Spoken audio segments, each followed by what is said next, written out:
E aí, Nação Azul, salve, salve todo mundo. Bora lá falar aqui neste vídeo, mais uma vez, um episódio novo em relação ao Matheus Pereira. Desta vez aí a negociação de forma direta aí, né? Bom, a gente até fez um corte esta semana aqui no YouTube, no canal Cruzeiro, do nosso podcast, a gente falando sobre o Matheus Pereira, né? Eu e o João Paulo Biga ali trazendo uma discussão sobre isso. E eu até falei sobre tudo que acontecia com o Matheus em relação à torcida, parte dela contra ele, e vinha diretamente pelas ações dele, né? Tanto em campo, pelo poder de não decisão em alguns jogos que a torcida esperava um pouco mais dele, e também, principalmente, eu acho que até nesse ponto, as entrevistas, né?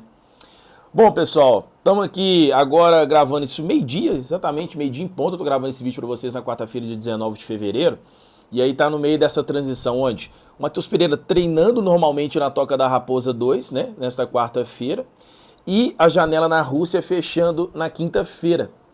E aí tá tendo essa proposta do Zenit da Rússia, na casa aí dos seus 20 milhões de euros, né, 18, 20 milhões, sei lá o valor certinho aí. E o Cruzeiro ficaria por volta aí de 50 milhões de reais, para resumir, 53, negócio assim, o Cruzeiro ficaria ali, porque 50% só é do Cruzeiro e os outros 50% é do Al Hilal, né? O Cruzeiro comprou ele no ano passado, em junho de 2024, contrato até 2026, mas é agora vivendo esse problemão. Gente, é inegável, né, que o Matheus Pereira foi o principal jogador do Cruzeiro na temporada passada. Os números provam, né? É o cara que mais finalizou, o cara que mais deu drible, o cara que mais fez, acho que até gol, né, sei lá, assistência, enfim, é o cara mais participativo em gols, o cara foi fundamental nisso. Porém, eu até fiz o questionamento no Twitter a respeito disso e vou falar aqui pra vocês. Esse hate em cima do Matheus Pereira vai simplesmente por ele mesmo. No fato seguinte, as entrevistas recentes, apesar que aqui ele falou em relação à Europa, ele disse que infelizmente ele não foi, né, para a Europa, queria ter criado o filho dele lá e tal. Fica até parecendo que a esposa, que é o desejo dela, como família e tal, dele poder ir para lá, né?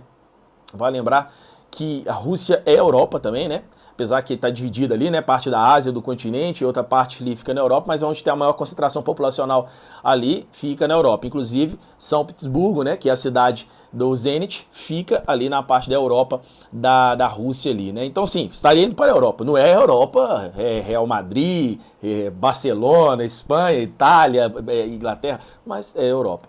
E aí vem essa proposta. O Cruzeiro, pelo que estão falando aí, o Cruzeiro aceitou já a proposta, né? O que acontece agora é do Matheus Pereira aceitar ou não. Então, enquanto eu estou gravando esse vídeo, não teve o ok, o aval, sim ou não, do Matheus Pereira. E aí pode virar aquela novela, né, de ele não aceitar agora e dar um plot twist aí, virar tudo isso, a chave, fala assim, opa, eu decidi ficar aqui, eu quero ficar aqui, vou dar a volta por cima. Ou então é ele realmente falar assim, porra, quero essa proposta, vou embora e tchau, e vida que segue, sucesso dele pra lá. Porém, o Cruzeiro ficaria prejudicado. Por quê, galera? Porque a janela do futebol brasileiro de contratações nacionais e internacionais se encerra no dia 28 de fevereiro, sexta-feira que vem, dia 28 de fevereiro. O Cruzeiro teria aí 9, 10 dias para poder contratar um jogador usando a grana. Vamos supor que o Cruzeiro vai usar a grana do Matheus Pereira. Vamos supor que é 50 milhões. Você acha que consegue 50 milhões de reais contratar um jogador que o Matheus Pereira já entregou para o Cruzeiro? O Cruzeiro não consegue. Esse tipo de contratação do Cruzeiro encontrar esse jogador demora demais. E não adianta vocês virem falar, Vijão, vai lá e contrata o Garro, contrata o Alan Patrick, contrata o Rascaeta, o Everton Ribeiro. Esses caras não saem dos seus times. Esses times não vão liberar. Porque da mesma forma que esses jogadores são importantes para os seus times, o Matheus Pereira também era aqui. Só que a maioria deles não tem essa crise em relação com a torcida diretamente e não tem um jogador também insatisfeito em jogar, né? Eu não vejo o Garro insatisfeito no Corinthians, não vejo o Everton Ribeiro insatisfeito lá no Bahia, mas eu vejo o Matheus Pereira demonstrando não estar satisfeito. Na verdade, ele não é um marqueteiro, ele não consegue dialogar, ele não consegue falar com a torcida. Será que é o problema da depressão que ele já teve na carreira? Porque quando o Cruzeiro trouxe ele lá da Arábia, ele meio que também não estava com muita vontade de estar lá. Trouxe, veio pra cá, agora parece que não tá com muita vontade de estar aqui. E quem vive com depressão, já foi falado, já li algumas coisas sobre isso, ele nunca tá feliz, satisfeito com o que tem, sabe? No momento que tá. E aí fica transparecendo que envolve esses lados pessoais aí. Porque as entrevistas dele eram bem chatas, toda vez uma coisinha aqui, outra coisinha ali. Mas de fato, galera, a gente tem que pontuar que o hate dele muito vai pelas entrevistas Por também, antes, na verdade, a entrevista agora recente, tá? Mas antes das entrevistas, a torcida já tinha, parte dela já tinha um rancinho com o Matheus Pereira. E qual era esse rancinho? Ele não ter poder de decisão. Qual o poder de decisão? Eu falei já várias vezes no podcast, me acompanha aqui, são alguns momentos durante a temporada. Quais momentos como esse? Uma final do Campeonato Mineiro, ele não conseguiu decidir.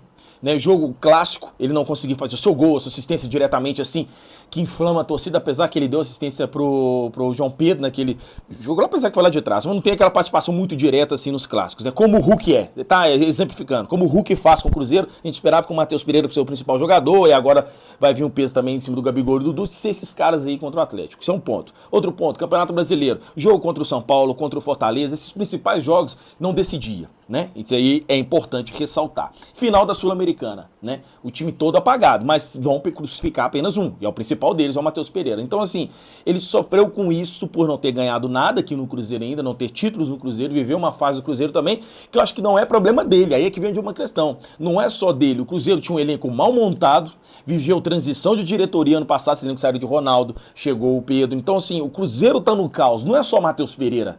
Não é só o Matheus Pereira que caiu de produção no passado, o Cruzeiro em si, o time, o elenco inteiro caiu. Por problemas do próprio Cruzeiro que vem lá de cima no alto escalão. Troca de treinador pra lá e pra cá, vinda de um treinador que muda isso, muda aquilo. Então, assim, o Matheus Pereira também, ele é vítima nessa situação. Mas ele, por ser o principal jogador, ele vai ser crucificado em cima disso. E parte da torcida tem razão, justamente pelo quê? Por ele não ter sido esse cara, como outros camisas 10 já foram na história do Cruzeiro, né? E não ser, por exemplo, o cara que sabe dar entrevistas, que sabe jogar pra torcida, sabe? Porque o Matheus Pereira ele nunca pegou um carinho da torcida, que sincero, assim. Eu nunca consegui ver isso. A torcida tinha ele porque ele é o 10 e tal, mas assim, não tinha um vínculo ali, mano, não tinha. Eu achava meio estranho isso, tá? E agora justifica tudo isso aí, essa possível saída dele, não confirmar eu não, tô falando nesse vídeo aqui, igual eu repito, eu não sei se ele vai sair ou não, né? Ele saindo do Cruzeiro, aí vamos isolar a parte personalidade, a parte entrevista, essas coisas aí. O Matheus Pereira saindo do Cruzeiro, o Cruzeiro fica carente de uma posição. E não adianta falar que o Matheus Henrique é o 10 do Cruzeiro. Não é, gente, não é. Matheus Henrique, olha os números de assistência do Matheus Henrique, não é essa função. Mesmo se colocar, acredito eu que não vai ser, vai ficar carente. O Eduardo não consegue ser esse cara. A gente vai ficar sem. E o Cruzeiro, eu juro pra vocês, mano, me surpreenderia bastante. Porque apesar que o Matheus Pereira já vem falando um tempinho, talvez a diretoria já estaria planejando um outro jogador há mais tempo. É o que deveria ter sido feito, né? Tem que ter um plano B.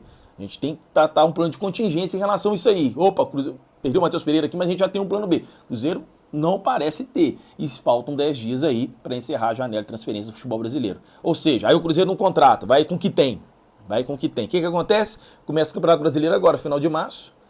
Já vai quase para metade do campeonato. Que a próxima janela é 10 de julho. 10 de julho é a próxima janela. Vai ter uma outra janela aí, mas vai ser só para os times do Mundial. Né? A FIFA vai colocar, mas a próxima janela é só julho. E aí o Cruzeiro vai ficar um tempão com o elenco aí, faltando essa peça importante com camisa 10. E eu acho que a vinda do Gabigol pra cá, a vinda do Dudu pra cá, esses jogadores, eles passam também pelo fato de ter essa ideia, de ter um jogador como esse, porque esse cara ajuda na construção do futebol deles. Então perder esse cara também eu acho que atrapalha. Apesar que aí você vai ver o vídeo, Matheus Pereira rindo e tal, é complicado, a gente fica nessa, parece que não vai. De fato se ele fica, será criado um novo enredo para criticá-lo. Né? As pessoas vão tentar, eu falo a galera que odeia, porque tem muita gente que odeia realmente. É os caras que chamam ele de chicletinho, que ele é um lixo, que ele é isso e aquilo, que ele é falso 10, que ele é falso craque, não é nada. Tem a galera que odeia o Matheus Pereira. Tá? Esse pessoal que odeia o Matheus Pereira, eles vão inflamar cada vez mais. Quem em rede social é isso, o algoritmo ajuda isso a acontecer, eles vão inflamando, vai potencializando isso e vira um caos. Resumido, existe o caos aqui no Cruzeiro, já está instaurado mais uma vez, esse vai ou não vai, a gente não consegue sair disso, é um ciclo sem fim aqui no Cruzeiro. Tá? A gente precisa se unir nesse momento para a gente colocar o Cruzeiro nos trilhos. Nós não podemos chegar a isso acontecer. A imprensa está o tempo inteiro cutucando, falando disso e aquilo. Eles estão cagando e andando para nós. Tá cagando e andando porque que vai acontecer com o Cruzeiro. Eles só querem um like deles, só querem um acesso ao portal deles. E eles vão, só alimentando. Se a gente não souber filtrar e entender isso daí, né? Vamos tomar cuidado com tudo que se envolve. Mas o Matheus Pereira, mais um episódio, encerrando esse vídeo aqui e vindo falar de novo desse cara. Então tá um saco, isso virou um saco. Já estamos de saco cheio. Se ele sair, vai ser em relação a tudo isso que a gente está vivendo. Vai ser um ufa mesmo, porque já está um saco. Porém, nós vamos perder a funcionalidade dele dentro de campo, que é muito importante para esse Cruzeiro aí. Por mais que ele não é decisivo em grandes jogos, mas ele sendo trabalhado pelo Léo Jardim, talvez poderia chegar nesse ponto, que isso demanda um tempo também, isso não é do nada. Enfim, deixa o like aí, tamo junto, e a sua opinião aí também sobre Matheus Pereira aqui nos comentários, e é nóis. Tchau.